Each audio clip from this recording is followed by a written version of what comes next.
Hello everyone. Last class में हम लोगों ने डिस्कशन किया था अबाउट द फोर्स। फोर्स क्या होता है, ठीक है ना। और इसी तरीके से फोर्स की कैरेक्टरिस्टिक्स, मतलब क्या क्या एंटिटीज की हमें रिक्वायरमेंट होती हैं एक फोर्स को कंप्लीटली डिफाइन करने के लिए। आज का हमारा जो टॉपिक है that is the system of forces, या हम उसको फोर्स सिस्टम भी बोल सकते हैं। ध्यान रखिएगा इस चीज के लिए। Basically force system of forces या फोर्स सिस्टम होता क्या है।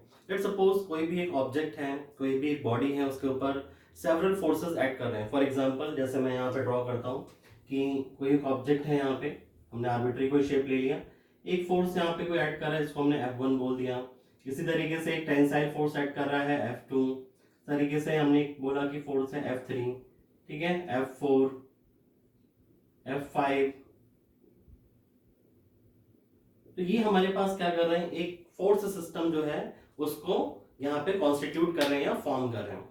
अब इन फोर्स सिस्टम में कुछ फोर्सेस हो सकते हैं कोलिनियर हैं, कुछ हमारे पैरेलल हो सकते हैं, या फिर कुछ अगर हम देखें उनके लाइन ऑफ एक्शंस एक पॉइंट से पास कर सकते हैं। तो इस तरीके से जो नंबर ऑफ फोर्सेस ऐड करते हुए कोई सिस्टम हमें दिखाई देता है किसी ऑब्जेक्ट के ऊपर, तो वो हमारा कहलाता है फोर्स सिस्टम बेसिकली। और इसकी जो डेफिनेशन है वो मैंने यहाँ पे लिख रखी है, आप पढ़ भी सकते हैं, देख सकते हैं यहाँ पे। When several forces of different magnitude and directions act upon a body, they constitute a force system। यहाँ पे मैग्नीट्यूड और डायरेक्शन का क्या मतलब है। मैग्नीट्यूड का मतलब उनका जो अमाउंट जिसे हम बोलेंगे बेसिकली 10 किलोमीटर है, 40 है, 50 है, 60 है, 100 है, 200 है, कितना है। इसी तरीके से डायरेक्शन, डायरेक्शन मीन्स उनमें से कुछ हो सकता है कि यहाँ डायरेक्शन की जो बात करेंगे वो नेचर को लेके एक तरीके से, या कह सकते हैं कि वो आउटवर्ड डायरेक्शन में है, अपवर्ड डायरेक्शन में लग रहे हैं, ईस्ट डायरेक्शन में है, वेस्ट में है, साउथ में है, नॉर्थ में है, नॉर्थ वेस्ट में है। इस तरीके से किसी भी डायरेक्शन में वो फोर्सेस हो सकते हैं। इसी तरीके से अगर हम बात करें सिस्टम ऑफ फोर्सेस के क्लासिफिकेशन को लेके, तो हम यहाँ पे देखते हैं, देखिए, considering a plane, very important one, किस प्लेन में फोर्सेस ऐड कर रहे हैं, in which forces are applied and depending upon their position of line of action, कि उनकी लाइन ऑफ एक्शन कहां से पास कर रही है, कहां पर है। फोर्सेस में बी क्लासिफाइड एज फॉलोज। हम फोर्सेस को इस तरीके से क्लासिफाई कर सकते हैं। सबसे पहला जो आता है क्लासिफिकेशन, यानी सिस्टम ऑफ फोर्सेस बेसिकली दो पार्ट में क्लासिफाई हो सकते हैं, जिनको हम बोलते हैं कोप्लेनर फोर्सेस और दूसरे नॉन कोप्लेनर फोर्सेस। ठीक है, कोप्लेनर फोर्सेस बेसिकली क्या होते हैं, ऐसे सारे फोर्सेस जो या जिनके लाइन ऑफ एक्शंस एक ही प्लेन में लाई करें, वो हमारे क्या कहलाएंगे, कोप्लेनर फोर्सेस। और उसी के ऑपोजिट ऐसे फोर्सेस जिनके लाइन ऑफ एक्शन एक सिंगल प्लेन में लाई नहीं करें, उनको हम क्या बोलते हैं, नॉन कोप्लेनर फोर्सेस। अभी जो कोप्लेनर फोर्सेस है बेसिकली ये हमें स्टडी करने हैं, हमारे सिलेबस में कोप्लेनर फोर्सेस के बारे में ही है, जो हमें डिटेल में आगे जाके जितने न्यूमेरिकल या चीजें हम सॉल्व करेंगे, they all are related to the coplanar forces. अब हम कोप्लेनर फोर्सेस को भी फर्दर क्लासिफाई करते हैं, collinear forces, concurrent forces, parallel forces, जिनमें like parallel, unlike parallel forces और कोप्लेनर नॉन पैरेलल फोर्सेस, ये हमारे बेसिकली कोप्लेनर फोर्सेस के क्लासिफिकेशन है।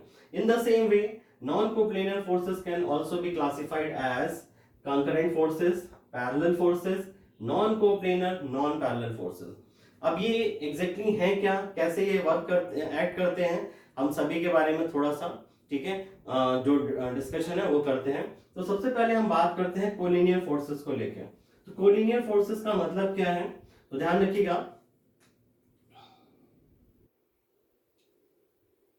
कोलिनियर फोर्सेस, कोलिनियर फोर्सेस वो फोर्सेस होते हैं जिनके line of action they lie in a single line. एक सिंगल लाइन में अगर वो लाई कर रहे हैं तो हम बोलेंगे उनको कि that these are collinear forces. For example जैसे आपने टग ऑफ वॉर, एक गेम जो होता है आपने देखा होगा कि जिसमें हम एक दो रोप अलग ले सकते हैं, एक सेम रोप जो उसमें एक नॉट लगा के हम दो टीम्स बना के उसको पुल करते हैं, ठीक है, और उस नॉट के जस्ट नीचे एक मार्क बना देते हैं। नॉट उस मार्क से जिस साइड को मूव करेगी वो टीम जो होती है विनर होती है, ठीक है। तो उस केस में अगर हम उस रोप पर, दोनों रोप पर, नॉट के दोनों साइड, अगर हम जो रोप्स हैं उनमें फोर्सेस की बात करें तो वो कुछ इस तरीके से आपको दिखाई देंगे। तो पहला एग्जांपल जो हमने यहाँ पे दिया है क्या है, forces in tug of war. ध्यान रखिएगा, कभी कभी एग्जांपल्स जो है वो भी पूछे जाते हैं। जैसे एक पॉइंट लिया हमने यहाँ पे O, दो रोप हम बात कर रहे हैं, एक रोप का डायरेक्शन ये है और दूसरे रोप का डायरेक्शन ये है, ठीक है। तो इसमें जो फोर्स है उसको हमने बोल दिया कुछ F1, और दूसरी तरफ जो फोर्स है दूसरे रोप में उसको हमने बोल दिया F2। तो आप देखेंगे यहाँ पे कि दोनों फोर्सेस की लाइन ऑफ एक्शन क्या है, वो एक सिंगल लाइन के अलोंग ही लाई कर रहे हैं। इन द सेम वे जो सेकंड एग्जांपल हम इस केस में बात कर सकते हैं कि किस तरीके से जो कोलिनियर फोर्सेस हम ऐड करते हैं, जैसे a mass suspended by a rope or a chain or a thread। ठीक है, कोई भी चीज हो सकती है। हमें मालूम है जब हम किसी चीज से को किसी रोप में सस्पेंड करते हैं या स्ट्रिंग की हम बात करें या चेन की बात करें तो हमें उसमें टेंशन मिलेगा। जैसे सपोज करिए मैंने यहाँ पे ये सिस्टम बनाया और हमने वहां पे एक रोप लिया और उसमें एक वेट जो है या एक मास जो है उसको हमने इस तरीके से हैंग कर दिया। तो आप देखेंगे कि जो रोप के अंदर हमें टेंशन दिखाई देगा वो टेंशन कुछ इस तरीके से होगा T, और साथ ही साथ इसका जो वेट होगा इसके सेंटर ऑफ ग्रेविटी पॉइंट से वो वर्टिकली डाउनवर्ड डायरेक्शन में क्या कर रहा होगा, वर्क कर रहा होगा। तो हम देखेंगे यहाँ पे कि जो दोनों फोर्सेस हैं, टेंशन और इसका वेट जो है दे आर कोलिनियर वन। तो इस तरीके के जो फोर्सेस हैं उनको हम बोलते हैं कोलिनियर फोर्सेस। नेक्स्ट जो हमारे पास पार्ट आता है, this is known as the concurrent forces. What is the mean of concurrent forces? तो कंकरेंट फोर्सेस वो फोर्सेस हैं जिनमें सारे फोर्सेस का लाइन ऑफ एक्शन जो होता है वो एक सिंगल पॉइंट से पास करता है। तो हमारा सेकेंड पॉइंट जो है concurrent forces.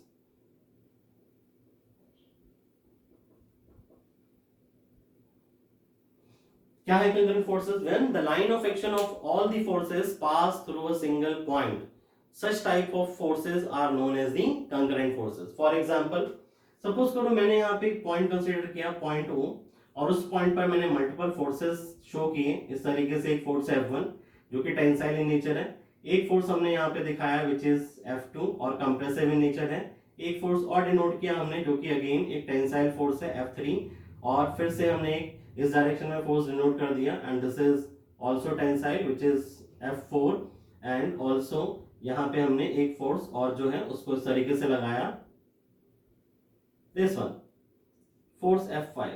So all these forces चाहे वो टेंसाइल हो या कंप्रेसिव हो, अगर हम उनके लाइन ऑफ एक्शन को, ठीक है ना, एक्सटेंड करें चाहे फॉरवर्ड डायरेक्शन में चाहे बैकवर्ड डायरेक्शन में, तो आप देखेंगे they all are coinciding, the line of action of all these forces coinciding at a point O। So all these 4 forces या 5 forces are the concurrent forces. इसी तरीके से अगर मैंने सपोज करो यहाँ पे कोई एक पॉइंट कंसीडर किया, let suppose this is a point A, और यहाँ पे मैंने एक फोर्स जो उसको इस तरीके से बना दिया, ठीक है, दिस इज फोर्स F6। अगर इस F6 के फोर्स के लाइन ऑफ एक्शन को अगर हम आगे की तरफ एक्सटेंड करें, कैसे? जैसे सपोज करो मैंने यहाँ पे इसका लाइन ऑफ एक्शन है आगे की तरफ एक्सटेंड किया, और ये लाइन ऑफ एक्शन भी अगर पॉइंट O से पास करेगा तो ये सारे फोर्सेस हमारे क्या हो जाएंगे, फिर से F6 is also and all other forces are also they are the concurrent forces। तो हमें ध्यान रखना है कि अगर कोई फोर्सेस जिनके लाइन ऑफ एक्शन जो है वो एक सिंगल पॉइंट से पास कर रहे हैं तो ऐसे फोर्सेस को हम क्या बोलते हैं, they are the concurrent forces. Next हम बात करते हैं, देखिए कंकरेंट फोर्स सिस्टम क्या होता है। कंकरेंट फोर्सेस, इन पे बेस कई सारे न्यूमेरिकल्स जो हम आगे की तरफ सॉल्व करेंगे, और डिफिकल्ट से डिफिकल्ट प्रॉब्लम सॉल्व करने के लिए हमें इस तरीके के सिस्टम ऑफ फोर्सेस जो मिलेंगे और हम उन्हें वहां पे सॉल्व भी करेंगे। इसके बाद नेक्स्ट हम बात करते हैं पैरेलल फोर्सेस को लेके। वहीं पे एक टर्म और आता है, ध्यान रखिएगा, ये कंकरेंट फोर्सेस जो है ये टर्म आपको पूरे मैकेनिक्स में कई बार सुनने को मिलेगा। अगर आप इसको नहीं समझ रहे हैं तो आगे आप जाके आपको बहुत परेशानी होगी। इसी के ऑपोजिट में दूसरा एक जो टर्म आता है that is the non concurrent forces. Non concurrent forces का क्या मतलब हुआ? कंकरेंट का just opposite.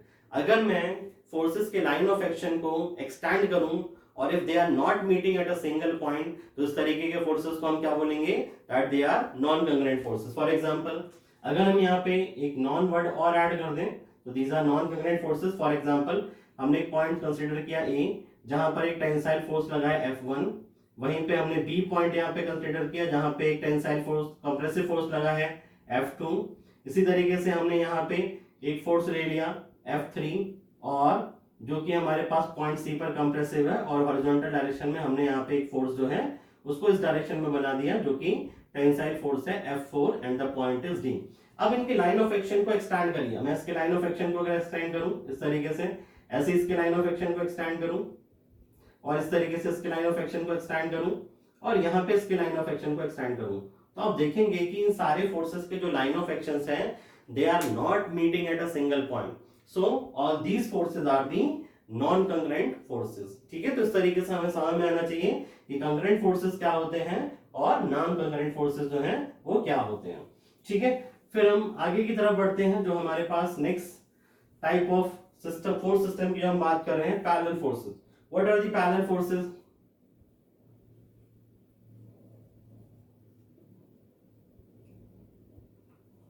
When line of action of all the forces are parallel to each other, then such type of force system is known as the parallel forces. Example, जैसे कोई एक beam अगर हम कंसीडर करें, आगे हम beam के बारे में डिस्कशन करेंगे डिटेल में। यहाँ पे बस समझ लीजिए कि दो सपोर्ट्स के बीच में क्या किया है हमने, इस तरीके से उसको रख रखा है, और ये जो दोनों सपोर्ट है वहां से उसको एक रिएक्शन भी मिल रहा है। कब मिल रहा है? जब इस पर मल्टीपल फोर्सेस जो है वो ऐड कर रहे हैं कुछ इस तरीके से। हमने बोला एक फोर्स है F1, दूसरा फोर्स है यहाँ पे F2, और तीसरा फोर्स कुछ और हमने यहाँ पे शो कर दिया, that this is F3 force.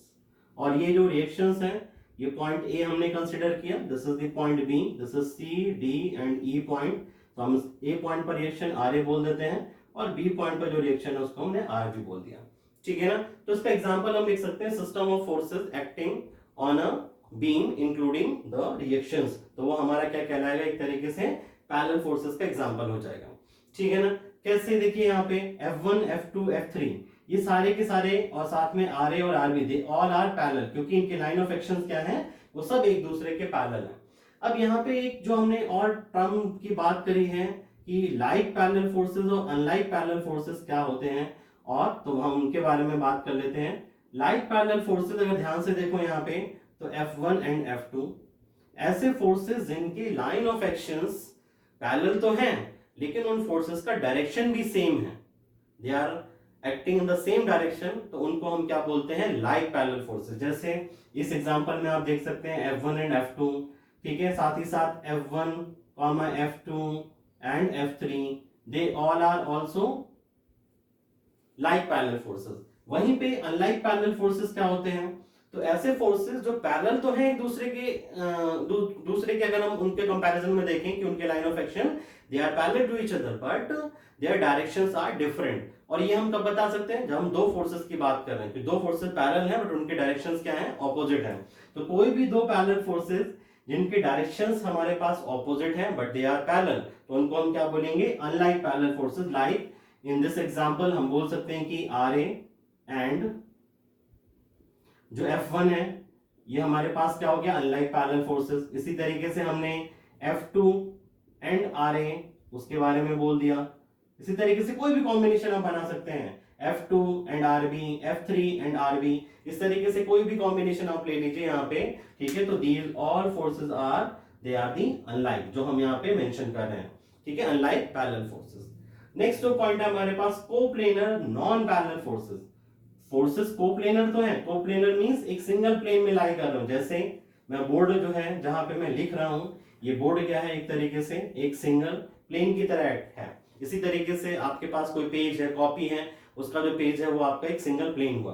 तो जैसे हम बात कर रहे हैं कोप्लेनर नॉन पैरेलल, तो कोप्लेनर का मतलब तो हमें समझ में आता है कि द फोर्सेस, उनके लाइन ऑफ एक्शन जो है वो एक ही प्लेन में लाई कर रहे हैं, और साथ ही साथ वो नॉन पैरेलल मींस उनके लाइन ऑफ एक्शन जो है वो एक दूसरे के पैरेलल नहीं है, तो उनको हम क्या बोलेंगे, कोप्लेनर नॉन पैरेलल फोर्सेस। जैसे अभी मैंने आपको एग्जांपल ड्रॉ किया था, ठीक है, हमने इस तरीके से फोर्सेस बनाए F1, ठीक है, बी पॉइंट पर हमने शो कर दिया एक टेंसाइल फोर्स, और F2, इसी तरीके से हमने एक फोर्स F3 शो किया सी पॉइंट पर, और डी पॉइंट पर फिर हमने एक फोर्स कंप्रेसिव जो उसको इस तरीके से डिनोट कर दिया, and this is F4 force.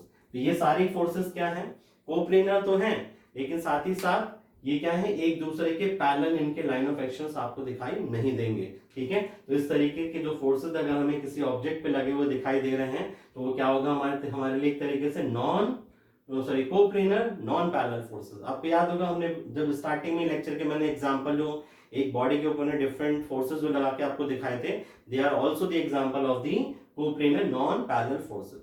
ठीक है, एग्जांपल ध्यान रखिएगा, कई मल्टीपल हो सकते हैं, आगे हम मैकेनिक्स में पढ़ेंगे भी कि कई सारे न्यूमेरिकल जब सॉल्व करेंगे तो वहां से भी कोई आप एग्जांपल जो आपको याद रहता है आप उसे पिक करके यहाँ पे लिख सकते हैं आसानी से। ठीक है, अब हम बात करते हैं नॉन कोप्लेनर फोर्सेस की। तो जैसे आपको वहां पे दिख भी रहा है लिखा हुआ, सबसे पहले हम बात करते हैं कंकरेंट फोर्सेस के लिए। कोलिनियर हमने इसकी कैटेगरी में क्यों नहीं रखा, आपको समझ में आता है खुद ही। अगर हम एक लाइन की बात करें तो line will always lie in a single plane, ठीक है ना, तो कोलिनियर हम इसलिए इस कैटेगरी में नहीं रखते हैं। तो नेक्स्ट हमारे पास आता है कंकरेंट फोर्सेस। कंकरेंट फोर्सेस का मतलब क्या हुआ यहाँ पे, कंकरेंट हमारा पहले भी था, लेकिन ध्यान रखिएगा ये कंकरेंट की हम डिस्कशन किस में कर रहे हैं, नॉन कोप्लेनर फोर्सेस में हम बात कर रहे हैं। तो नॉन कोप्लेनर कंकरेंट फोर्सेस, इसका सबसे बेस्ट एग्जांपल हम बात कर सकते हैं कि जैसे आपने देखा होगा कि कोई एक ट्राइपॉड, आपने अक्सर देखा होगा कि उसके ऊपर कोई कैमरा या फिर वीडियो कैमरा कुछ रखा हुआ है, ठीक है, तो वो हमारा क्या कहलाता है, ऐसे ये जो इसके जो वेट होगा इस पूरे कह सकते हैं कैमरे का, वो ये जो 3 लैग्स होती हैं ट्राइपॉड की, वो उसको क्या कर रही होती हैं, होल्ड कर रही होती हैं। तो आप देखेंगे कि ये तीनों फोर्सेस जो हैं they are meeting at a single point, their line of action is meeting at a single point, but they are not in a plane, they are lying in 3D। तो इस तरीके से जो ये एग्जांपल है ये हमारा लाई करता है non coplanar non concurrent forces के लिए, ठीक है ना। और भी एग्जांपल्स आप जो है आपको मिले तो आप देख सकते हैं इसी तरीके से, जैसे मैंने बताया, आप देख सकते हैं कि कोई वेट है, अगर कोई क्रेन जो है उस वेट को, ठीक है ना, कहीं पे लिफ्ट कर रही है, तो आप देखेंगे कि कभी कभी हम उसको यहाँ पर मल्टीपल थ्रेड्स जो हैं या रोप्स जो हैं उनसे बांध के रखते हैं, ठीक है, और इसमें क्रेन हुक जो है वो उसको लिफ्ट कर रहा है ऊपर की तरफ, तो उस टाइम पे जो इस रोप में जो यहाँ पे जो टेंशंस होंगे दे आर ऑल्सो क्या, concurrent forces, but they are non coplanar. Non coplanar क्यों, क्योंकि वो 3D में हमारे लाई कर रहे होंगे स्पेस में। ओके, तो नेक्स्ट हम बात करते हैं यहाँ पे जो हमारा पार्ट है that is the parallel forces. तो non coplanar non coplanar parallel forces, तो नॉन कोप्लेनर पैरेलल, ध्यान रखिएगा नॉन कोप्लेनर वर्ड जो है वो उसके साथ अपने आप ही अटैच है, ठीक है ना। तो नॉन कोप्लेनर पैरेलल फोर्सेस, तो ऐसे फोर्सेस जिनके लाइन ऑफ एक्शन जो है वो हमारे एक तो सिंगल प्लेन में नहीं होंगे, ठीक है, but they are parallel to each other. For example जैसे हम बात कर सकते हैं कि हम एक क्लास में अगर बैठे हैं, जैसे मैं कोई लेक्चर ले रहा हूं किसी क्लास के अंदर, वहां पे number of student they are sitting, तो आप देखेंगे उन सभी के वेट के कंपोनेंट्स और कंपोनेंट का खुद वेट जो है उनके वेक्टर्स हम बोल सकते हैं, और साथ ही साथ मेरे वेट का वेक्टर जो है they are distributed in 3D and they are parallel to each other, but they are not, क्या बोल सकते हैं उनको कि वो एक पॉइंट से पास नहीं कर रहे हैं, और साथ ही साथ वो क्या है, नॉन कोप्लेनर है, क्योंकि एक प्लेन में नहीं लाई कर रहे। तो इस तरीके के एग्जांपल जो है वो हमारा पैरेलल फोर्सेस और sorry non coplanar parallel forces में हम उसको लिख सकते हैं यहाँ पे, that is weight components of all the students sitting in a classroom, ठीक है, तो ये एग्जांपल हम यहाँ पे लिख सकते हैं। अब हम आगे बात करते हैं non coplanar non parallel forces. तो नॉन कोप्लेनर, तो सीधे सीधे हमें समझ में आता है कि भाई जो फोर्सेस हैं they are neither lying in a single plane and neither they are parallel to each other. इसका मतलब क्या है कि उनके लाइन ऑफ एक्शन जो है वो ना तो एक प्लेन में लाई कर रहे हैं और ना ही उनके लाइन ऑफ एक्शन एक दूसरे के पैरेलल है। नेक्स्ट डायग्राम जो है वो हम ड्रॉ कर सकते हैं, ठीक है। तो non coplanar non parallel forces,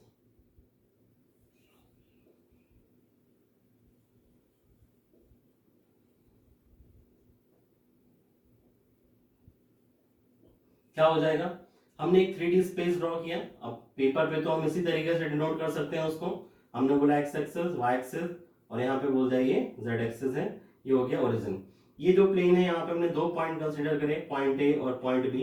यहाँ पर एक फोर्स जो है F1 वो टेंसाइल इन नेचर है, दूसरा फोर्स हमने यहाँ पे लगाया ये F3 का एक फोर्स है यहाँ पे एक्ट करता हुआ पॉइंट बी पर, जो कि हमने बोल दिया कुछ इस तरीके से एक्ट कर रहा है F3। एक फोर्स हमने यहाँ पर XZ प्लेन में लगाया and this is point C जो कि यहाँ पे टेंसाइल है, ठीक है ना, और इसी तरीके से एक फोर्स हमने बोल दिया कि यहाँ पे वो कुछ इस तरीके से एक्ट कर रहा है। तो आप देखेंगे यहाँ पे this is point D and the force is F4। तो ये सारे के चारों फोर्सेस जो हमने यहाँ पे शो किए हैं दे आर और not lying, their line of action is not lying in a single plane and also they are not parallel to each other, उनके लाइन ऑफ एक्शन जो है वो एक दूसरे के पैरेलल भी नहीं है। तो इस तरीके के जो एग्जांपल हैं, इस एग्जांपल को हम बोल सकते हैं this is under the category of non coplanar non parallel forces. तो इस तरीके से जो क्लासिफिकेशन है सिस्टम ऑफ फोर्सेस का वो हमने किया, और ध्यान रखिएगा एज अ थ्योरी पार्ट ये क्वेश्चन इंपॉर्टेंट वन है, एग्जाम में प्रीवियस आप क्वेश्चन पेपर अगर देखेंगे तो वहां पे एग्जाम ये क्वेश्चन जो है वो पूछा भी गया है, तो आपको उस हिसाब से उसको प्रिपेयर भी करना है विद एग्जांपल्स। आप इसको प्रिपेयर करिए, जैसे मैंने बोला कि मल्टीपल एग्जांपल्स आपको इसके दिखाई दे सकते हैं, ठीक है ना। आप डिफरेंट बुक्स पढ़ेंगे तो आपको उसमें डिफरेंट एग्जांपल्स मिलेंगे। आगे जब हम मल्टीपल क्वेश्चन सॉल्व करेंगे तो आपको वहां पे भी अलग अलग एग्जांपल्स जो हैं इस तरीके के फोर्स सिस्टम्स के लिए दिखाई दे सकते हैं, तो आप उन एग्जांपल्स को भी वहां पे लिख सकते हैं। तो आज के लिए हम लोग यहीं पे रुकेंगे। जो हमारा नेक्स्ट लेक्चर होगा उसके बारे में हम लोग आगे बात करते हैं, और जो कि स्पेशली रिलेटेड होगा कि कपल क्या होता है, और साथ ही साथ हम वहां पे बात करेंगे मोमेंट को लेके कि मोमेंट हम किसी पॉइंट के अबाउट कैसे लेते हैं और कपल क्या चीज होती है। तो आज के लिए इतना ही, थैंक यू।